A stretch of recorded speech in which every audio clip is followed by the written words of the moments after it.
कुछ प्रेत आत्माएं अच्छी होती हैं, कुछ प्रेत आत्माएं बुरी होती हैं। जी।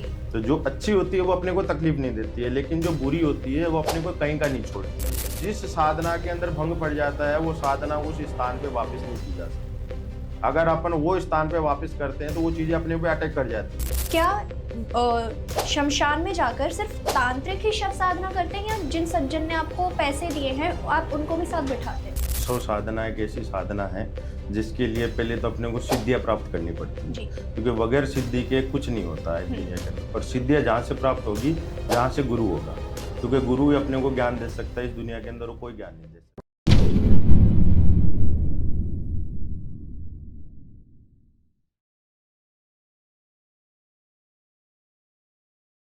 क्या आप भी लाइफ के किसी फेज में फंस गए हो? रिलेशनशिप इश्यूज हो या फैमिली प्रेशर, करियर कंफ्यूजन या हेल्थ स्ट्रगल्स, मेंटल ब्रेकडाउन्स हो या मनी स्ट्रेस, टीवीटी है आपके साथ एक ऐसी जगह जहां पर आपको गाइडेंस मिलेगी बिना किसी फिल्टर के। चाहे आपको चाहिए क्लैरिटी, हीलिंग या सही डायरेक्शन, तो हमसे जुड़िए, हमें डीएम कीजिए या फिर हमें व्हाट्सएप कीजिए 8448801064 पर। आप रेडी हो तो जुड़िए टीवीटी के साथ, जहां आपको मिलेगा हर सवाल का सच्चा जवाब। TVT, real talks, real health, real you. Hello and welcome once again at TVT. आपको हमारी पिछली वीडियोस बहुत पसंद आई और मैं आशा करती हूँ कि आपको हमारा आज का भी एक खास एपिसोड बेहद पसंद आएगा, क्योंकि ये आप ही के डीएम्स, मैसेजेस और सवालों से ही हमारा ये एपिसोड बना हुआ है, जिसमें आपने हमसे पूछा कि शव साधना क्या होती है, इसकी प्रक्रिया क्या होती है, शव साधना करी कैसे जाती है और क्या सच में तांत्रिक किसी शव के ऊपर बैठ के ये शव साधना हासिल करते हैं। तो इसी के साथ आज हमारे साथ जुड़े हुए हैं अरविंद अघोरी जी। तो अब उनसे हम बात करते हैं और आपको बताते हैं कि आखिर में शव साधना क्या है। आपका बहुत बहुत स्वागत है अरविंद जी हमारे टीवीटी प्लेटफॉर्म पर। मैं आपका बहुत बहुत धन्यवाद करता हूँ मैम, और टीवीटी चैनल का, आपने मेरे को यहाँ पे आने का मौका दिया। तांत्रिक जी जैसा कहते हैं कि शव साधना, जो कि एक जी। सबसे खतरनाक साधना मानी जाती है, हाँ जी। उसमें ये होता है कि जो तांत्रिक है वो हाँ जी। मृत शरीर से अपनी शक्तियां लेते हैं, हाँ जी। और ये भी कहा जाता है कि शव के ऊपर बैठकर ये साधना की जाती है। जी जी। तो क्या ये सच में एक साधना पॉसिबल है या फिर ये सिर्फ एक मिथ बना हुआ है आजकल? देखो, शव साधना एक ऐसी साधना है जिसके लिए पहले तो अपने को सिद्धियां प्राप्त करनी पड़ती है, जी। क्योंकि बगैर सिद्धि के कुछ नहीं होता है इस दुनिया के अंदर। और सिद्धियां जहाँ से प्राप्त होगी, जहाँ से गुरु होगा, क्योंकि गुरु ही अपने को ज्ञान दे सकता है। इस दुनिया के अंदर वो कोई ज्ञान नहीं दे सकता है। जी। ठीक है जी। और उसमें क्या होता है कि शव साधने के लिए अपने को एक शव का, मृतक जो शव होता है उसको अपने को ढूंढना पड़ता है और उसको लाके, और ये एकांत में एक जो साधना है, इस साधना को मृतिक साधना कहते हैं। और मृतक साधना के ऊपर अपन जैसे काम करते हैं, तो इसके लिए क्या है कि जैसे किसी फैमिली के अंदर या किसी नेगेटिव ऊर्जा है जो उनके पीछे पड़ी है, तो वो आ रहे हैं अपने पास कि भाई हमारे घर के अंदर क्लेश चल रहा है, हमारे घर के अंदर बंटवारे का काम चल रहा है, हमारे बच्चे हैं वो किसी की बात नहीं मान रहे हैं, हमारे घर में लड़ाई झगड़े सब वगैरह चल रहे हैं। जी। तो हमारे को क्या है कि उसके ऊपर है अपने को ये जो शव साधना है, उस साधना का एक अंश होता है, उस अंश के थ्रू अपने को ये काम करना पड़ता है। क्योंकि कुछ प्रेत आत्माएं अच्छी होती हैं, कुछ प्रेत आत्माएं बुरी होती है। जी। तो जो अच्छी होती है वो अपने को तकलीफ नहीं देती है, लेकिन जो बुरी होती है वो अपने को कहीं का नहीं छोड़ती है, क्योंकि वो अपने को या तो साथ में लेके जाती है या फिर अपने को यहाँ पे कुछ नहीं छोड़ती है, सब कुछ बर्बाद करके जाती है। तो इसके लिए शव साधने का उपयोग किया जाता है। अब जैसे आपने बताया दो तरीके की आत्मा होती है, एक अच्छी होती है, एक बुरी होती है। जी। तो अच्छी तो बात मान लेती है, लेकिन बुरी में कहीं ना कहीं हमें वो चीज़ देखने को मिलती है कि कभी बात नहीं मान रही, अगर उनके हम डिजायर्स पूरी नहीं करते हाँ जी। तो क्या कभी ऐसा हुआ है कि आप लोग, तांत्रिक लोग, बीच में बैठे हुए हैं, शव साधना कर रहे हैं, जी जी। और क्या आपके पीछे से कोई ऐसी आवाज आ रही है या कुछ ऐसी दुर्घटनाएं हो रही हैं जिससे कि आपका वो ध्यान भंग हो रहा है, लेकिन फिर भी आप शव साधना करने में जुटे? देखो, जैसे अपन मृतक जो साधना होती है, उस साधना के अंदर जैसे अपन ने डेड बॉडी को लेटा रखा है, जी। ठीक है, तो अपन उस पे अपन जो काम कर रहे हैं, जो क्रिया कर रहे हैं, तो जो अपनी जो बुरी आत्मा है उसको बुलाने के लिए क्रिया की जाती है ये। क्योंकि शव तो शव के पास ही आएगा ना, जी। मृतक जो शरीर है उसके पास ही आत्मा आएगी, अपने पास तो आत्मा आने से रही, क्योंकि अपन जिंदा है। मृतक तो मृतक के पास जाएगा। जी। तो वो क्या है, अपने को भ्रम जो होता है ना अपनी साधना के अंदर, जो एक चीज होती है कि इसमें अटूट डालना होता है। तो अटूट डालने के लिए वो चीजें की जाती है कि इसको है इस जो साधना इसकी भंग की जाए और ये मेरे को यहाँ से छोड़े तो मैं मेरा अदर काम करूँ। तो वो साधना भंग करने के लिए ऐसी ऐसी आवाजें आती है, हमको ऐसा लगता है कभी कभी कि हमारे कान भी फटने वाले हैं, फिर भी हमारे नाड़ जो होती है ना, जो हमारा सर होता है, जो हमारा मस्तिष्क होता है, वो हमारा एक पॉइंट भी इधर उधर नहीं सरकता है। अगर हमारा एक एक पॉइंट भी इधर उधर हो जाता है तो वो चीजें क्या है कि वापस लौट जाती है, आके भी लौट जाती है। तो वो चीजों को क्या है लाया जाता है और लाके यहाँ पे समाप्त किया जाता है, उनको मोक्ष प्राप्त किया जाता है। लेकिन क्या कभी ऐसे भी होते हैं कि वो शक्ति आपके पास आई है, अब हाँ बीच जी। में आपका जो ध्यान है वो भंग हो गया, जी जी। लेकिन वो शक्ति अभी भी वहीं पे और कहीं ना कहीं आपको हानि पहुंचा ही रही है।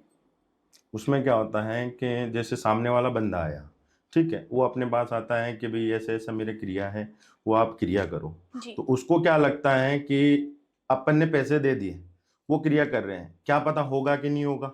ठीक है, अगर वो नेगेटिव ऊर्जा रखेगा ना, अगर वो पॉजिटिव सोचा गया कि भाई अपन ने इन पे भरोसा किया, यहाँ से अपने को काम बनेगा, तो वो काम बनेगा। अब वो सोचता है कि अपन ने पैसे दे दें, क्या पता क्या होगा, क्रिया होगी कि नहीं होगी, अपने को रिजल्ट मिलेगा कि नहीं मिलेगा, ये चीजें अपने से दूर होगी कि नहीं होगी, अपने घर में सुख समृद्धि आएगी कि नहीं आएगी। तो वो जो नेगेटिव ऊर्जा जो रखता है ना, जिसके वजह से क्या है कि वो चीजें खराब होती है। तो वो चीजें जब तक वो नेगेटिव ऊर्जा रखेगा ना, तब तक हमारा सिद्धि है वो पूरी नहीं होगी। सिद्धि को पूरा करने के लिए सबकी थिंकिंग एक होनी चाहिए, जो सोच होती है वो एक होनी चाहिए। अगर सोच अपन गलत रखेंगे तो दोनों को ही अटैक होता है, उसको भी अटैक हो सकता है, जो काम कर रहा था उसको भी वो चीजें अटैक कर सकती है, क्योंकि जिसको बुलाया जाता है वो ना तो हमको जानती है ना उसको जानती है, ना तो वो उसको कुछ लगती है ना हमारे कुछ लगती है। वो हमको भी हानि पहुंचा देती है और उनको भी हानि पहुंचा देती है।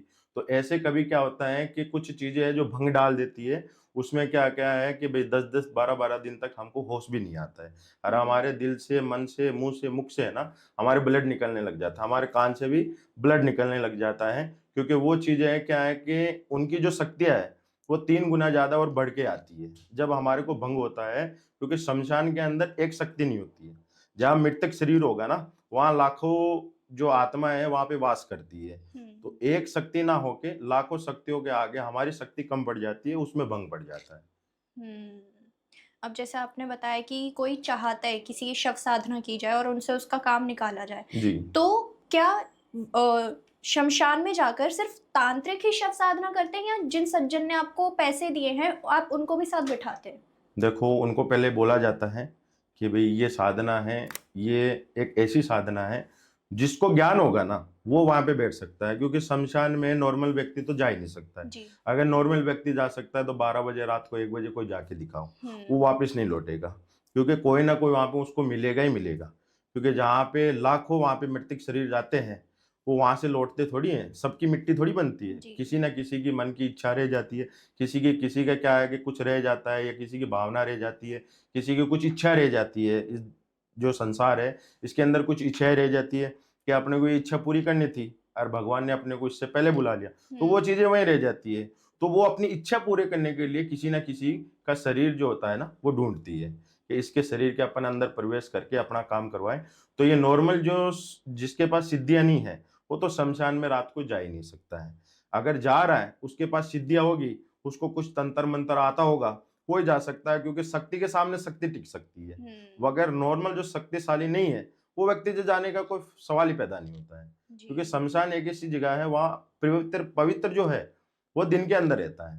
फिर रात को 10 बजे के बाद वहाँ पे कई आत्माओं को वास होता है और कई आत्माएं वहाँ पे भटकती है, उनको शरीर चाहिए। तो शरीर के लिए वो क्या है कि आप देख लेना, कभी भी शमशान में जाओ रात को 12 बजे 1 बजे, वहाँ पे आपको एक कुत्ता भी नहीं मिलेगा, क्योंकि कुछ शक्तियां क्या है कि कुत्ते के अंदर भी प्रवेश करके अपनी इच्छाएं जाहिर करती है, अपनी इच्छाएं कंप्लीट करती है। तो उसमें क्या है कि ये चीजें हैं ये इन्वॉल्व नहीं हो सकती है। जिसको ये सिद्धियों की प्राप्ति होती है वो ये जा सकता है, अन्यथा किसी को ये ट्राई भी नहीं करना चाहिए, क्योंकि जान को जो है कीमत बहुत बड़ी होती है। जी। तो किसी की जान की बाजी कभी नहीं लगानी चाहिए। जी। अब जैसे आप शव साधना कर रहे हैं, हाँ तो जी। हमने कई बार ये सुना है ना कि जो तांत्रिक हैं वो जो आत्माएं होते हैं उनको अपने कब्जे में कर लेते हैं और फिर अपना काम करवाते हैं उनसे, तो क्या हाँ, ये सच में होता है? वो क्या होता है कि जैसे अपन सिद्धियां कर रहे हैं या फिर अपन तंत्र की जो क्रिया कर रहे हैं, उसमें क्या होता है कि जैसे अपन जहाँ चिताएं जलाई जाती है, शमशान घाट में जहाँ चिताएं जलाई जाती है, वहाँ पे जो है एक पूजा होती है या तंत्र की जो क्रिया होती है जी। वहाँ पे की जाती है। तो वहाँ पे क्या है कि एक चावल होते हैं, चावल और जव, काला तिल, गुड़ और मिश्री, इनका मिश्रण होता है और वहाँ पे लड्डू बनाए जाते हैं। तो वहाँ पे क्या है कि कई आत्माओं का मिलन होता है, क्योंकि मीठा सबको अच्छा लगता है, जी। चावल सबको अच्छा लगता है कि मैं ये खा लूं, क्योंकि जो मर चुका है वो भूखा ही मरेगा, खा पी के कोई नहीं मरने वाला इस दुनिया के अंदर। तो वो किसी ना किसी लालसा के लिए भूखा ही रहता है।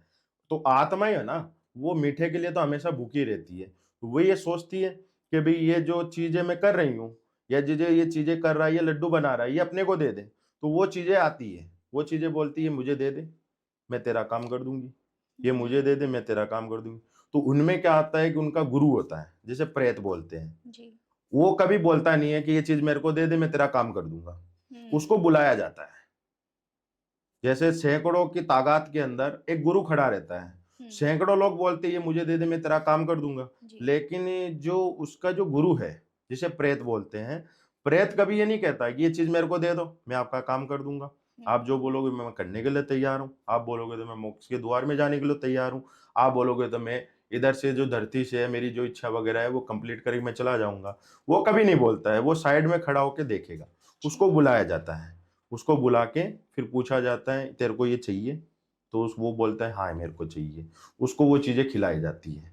वो उसको खिलाने के बाद अपन उसको बोलते हैं कि ये चीज तेरे को करनी है। तो वो अपने जो उसका जो ग्रुप होता है या उसके पास 10 12 15 जो एक होता है ना कि भी ग्रुप मेंबर ये है, तो उसके ग्रुप में जो आत्माएं है वो उनसे काम करवाता है। अपन उसको कहते हैं, वो दूसरे को आदेश देता है। तो ये महादेव का एक आदेश होता है। महादेव का आदेश होता है हमको कि आदेश करो। आदेश हम प्रेत को करते हैं, प्रेत आत्माओं को करता है, आत्मा अपना काम करती है। जी। तो ये सिद्धियां हैं वो ऐसे काम करती है।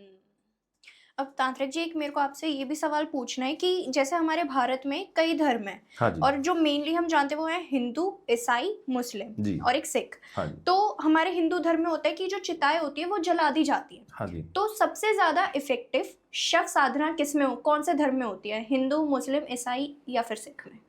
देखो होते तो ये हिंदू ही हैं। हिंदू जो एक सनातनी धर्म है, उस धर्म में क्या है कि हमारे में शव को है उसको जलाया जाता है। जी। ना तो उसको दफना सकते हैं, ना उसको घर पे रख सकते हैं, क्योंकि उसको क्या है मोक्ष के द्वार में अपने को पहुंचाना पड़ता है। क्योंकि दुनिया से हारा थका इंसान है ना, उसको अपन जला देते हैं तो वो मिट्टी में मिल जाता है। मिट्टी का पुतला मिट्टी में मिल गया, तो उसके लिए क्या है कि इसको जलाया जाता है। तो ये जो साधना है, ये जो अपन जो जलाने की जो प्रक्रिया है, ये हिंदू जो सनातनी धर्म है ना उसमें ही किया जाता है। ये सिख भी करते हैं, मुस्लिम तो दफनाने का काम करते हैं, जी। ईसाई है वो दफनाने का काम करते हैं। लेकिन मुस्लिम अलग तरीके से दफनाते हैं। इस जो धर्म है वो अपने तरफ से क्रिया करते हैं, क्योंकि वो पेटी के अंदर डाल के फिर दफनाते हैं। अपने जो धर्म के अंदर है उसमें जलाया जाता है। मुर्दे को ना तो रखा जाता है ना गाड़ा जाता है, क्योंकि धरती के अंदर है ना, धरती हमारी माता है। जी। सबको पता है धरती हमारी माता है। तो धरती के अंदर अपने अपने शव को डाल रहे हैं, मतलब धरती को अपन अपवित्र कर रहे हैं। जला दिया मतलब वो एक पवित्र है, अग्नि को पवित्र माना जाता है। हमारे जो हिंदू धर्म है, सनातनी धर्म है, उसमें अग्नि को पवित्र माना जाता है। जी। अपन अगर उसमें अपने शव को दफनाएंगे तो वो तो अपनी जो धरती है वो तो अशुद्ध हो गई ना। शुद्ध करने के लिए अपने को क्या अग्नि लगानी पड़ती है, तो इसलिए अपन अपने धर्म के अंदर उसको अग्नि लगाते हैं। अपने जैसे सनातन धर्म के अंदर जी। कि किसको जलाया नहीं जाता है, क्योंकि सबको पता है कि सबको जलाया जाता है। लेकिन मेरा मानना ये है कि जिसको सांप ने डस रखा है उसको नहीं जलाया जाता है।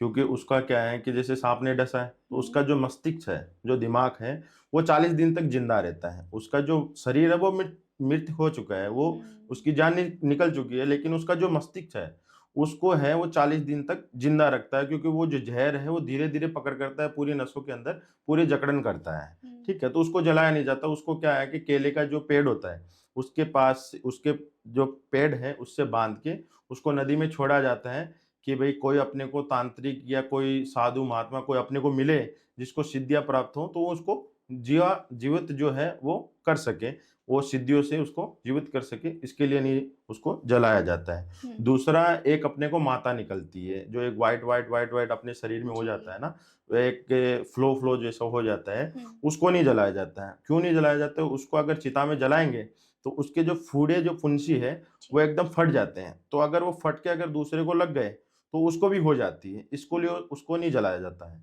एक 10 साल से कम उम्र के बच्चे को, चाहे हिंदू हो, चाहे मुस्लिम हो, चाहे सिख हो, उसको भी नहीं जलाया जाता है, उसको भी धरती के अंदर गाड़ा जाता है। क्योंकि 10 साल का मृतक जो बच्चा होता है वो माँ के गोद में ही जाता है, और माँ अपनी धरती है, धरती के गोद में ही जाता है। और एक जो प्रेग्नेंट जो महिला है उसको है नहीं जलाया जाता है। अगर प्रेग्नेंट महिला है वो मर गई है तो उसको नहीं जलाया जाता है, क्योंकि उसका जो पेट के अंदर जो बच्चा पल रहा है, क्योंकि एक स्थान पे एक ही को जलाया जाता है, जी। 2 शिशुओं को नहीं जलाया जाता है।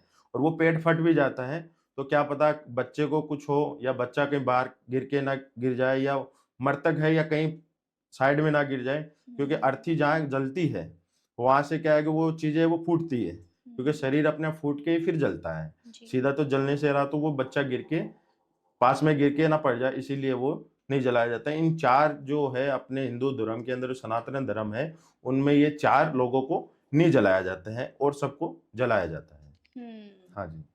अब जैसे आप बता रहे हैं कि गर्भवती महिला और जो 10 साल से कम के उम्र वाले शिशु होते हैं उनको नहीं जलाया जाता, हाँ जी। तो क्या इन दोनों की जो आत्माएं हैं, चाहे हाँ जी। गर्भवती महिला हो या फिर वो 10 उम्र के कम वाला शिशु हो, ऐसा कहा जाता है कि उनके अंदर ना अभी काफी मनोकामनाएं होती है जिनको वो पाना चाहते हैं, जी, तो क्या ऐसा होता है कि उन लोगों की आत्माएं ज्यादा शक्तिशाली होती है, बिल्कुल होती है। शव साधना में सबसे ज्यादा काम आती है? हाँ जी, बिल्कुल आती है। उसमें क्या होता है कि एक एक तो एक शव होता है, जैसे कोई प्रेग्नेंट महिला है, जी। उसका शव होता है ना, तो 2 ताकतें जो होती है, अपने पास 2 ताकत हो जाती है। तो 2 ताकतों पे काम होता है। एक तो अपन एक ही जने पे काम करते हैं, एक अपन 2 जनों पे काम करते हैं, तो 2 अपने को ज़्यादा इफ़ेक्ट देते हैं। इसलिए उनकी जो ताकतें हैं, उनकी जो शक्तियाँ हैं, वो ज़्यादा हावी होती है। एक को लेके चलते हैं, उससे अच्छा है कि 2 को लेके चलें, वो अपने को ज़्यादा काम करती है, ज़्यादा बेनिफिट देती है। इसलिए उसकी शक्ति है वो ज़्यादा हेवी होती है। तांत्रिक जी, आपका कोई पर्सनल एक्सपीरियंस रहा है कि जिसमें आपने शव साधना करी हो? हाँ जी, बिल्कुल रहा है। मैं जो शव साधना है, वो आज के 20 साल पहले से करता आ रहा हूँ। जी। मैंने मेरे गुरु से ये जो दक्षिणा है, क्योंकि बिना गुरु के ज्ञान नहीं। गुरु ही अपने को ज्ञान देता है, गुरु ही अपने को मार्गदर्शन करता है, क्योंकि रास्ता वो दिखा सकता है, चलना तो अपने को पड़ेगा। तो ये चीज़ है जो गुरु के द्वारा अपने को प्राप्त होती है। अच्छे-अच्छे जो तांत्रिक हैं, जो पंडित हैं, या जो अघोरी है, या अदरवाइज़ कोई भी मान लो, आप अनपर्सन जो है, वो ये चाहता है कि मैं शव साधना कर लूँ, तो शव साधना भी किसी अघोरी के या किसी तांत्रिक के बस की बात नहीं है। ये भी एक गुरु का अकमुख होता है, क्योंकि गुरु अपने के मुख से एक चीज़ देता है, या गुरु अपनी जो शक्तियाँ है, वो अपने शिष्य को देता है कि आज मैं हूँ, लेकिन मैं नहीं हो रहा हूँ। तो ये जो शव साधना है, ये तू कर सके, तो वो अपने को ये चीज़ें सिखाता है। तो मैंने भी ये जो है, जो शव साधना है, ये मैंने एकांत में की है।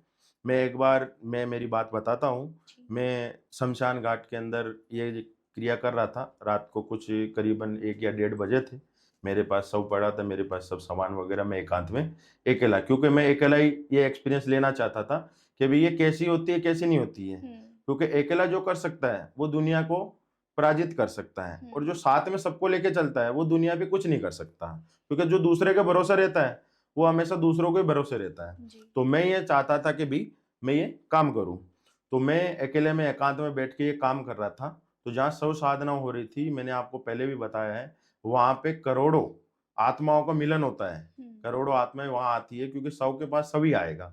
जिंदा आदमी तो आ नहीं सकता है, इंसान आ नहीं सकता है। तो मैं कर रहा था। आप मानोगे नहीं, इतना ज़्यादा शोर, इतनी ज़्यादा हवाएँ चल रही थी। मेरी जो जोत लग रही थी, उस जोत को बुझाने की कोशिश की जा रही थी कि इसको जोत है, उसको बुझा दिया जाए, तो इसकी शव साधना वो खत्म हो जाए, या शव साधना के अंदर भंग पड़ जाए। जिस साधना के अंदर भंग पड़ जाता है, वो साधना उस स्थान पे वापस नहीं की जा सकती है। अगर अपन वो स्थान पे वापस करते हैं, तो वो चीज़ें अपने पे अटैक कर जाती है। क्योंकि शमशान का कोई भी पार्ट ले लो, या शमशान का कोई भी स्थान ले लो, शमशान ऐसी एक चीज़ है, अपन चिता को इधर जलाएँगे ना, तो चिता की जो एक मूलडान होती है, उनकी जो गंध होती है, वो पूरे शमशान में घूमेगी। तो कोई भी स्थान हो, वहाँ पे वो चीज़ें घूमती है, तो वो स्थान जो उसकी गंध होती है, वो ले लेती है। तो अपन वहाँ पे कर नहीं सकते हैं। तो इतनी तेज़ हवाएँ चल रही थी, इतनी तेज़ें जो आवाज़ आ रही थी, आप मानोगे नहीं, मेरा एकदम दिमाग वो हटाने की कोशिश कर रहे थे, लेकिन मेरे गुरु ने कहा था, चाहे कुछ भी हो, तेरी जान भी चली जाए, लेकिन ये साधना से तेरे को उठना नहीं है, ध्यान भंग नहीं करना। अगर तूने ध्यान भंग किया तो वहां से लौट के तू वापस नहीं आएगा, और मैं तेरे को वहां बचा नहीं सकता हूँ। तो मेरे भी कम से कम 1-1.5 घंटे तक मेरा ये रहा है। मैं ना इधर देखा ना उधर देखा, मेरे पास जो है हवाएं भी चली और कई चिल्लाने की आवाज, कई ने मेरे को उठाने की भी।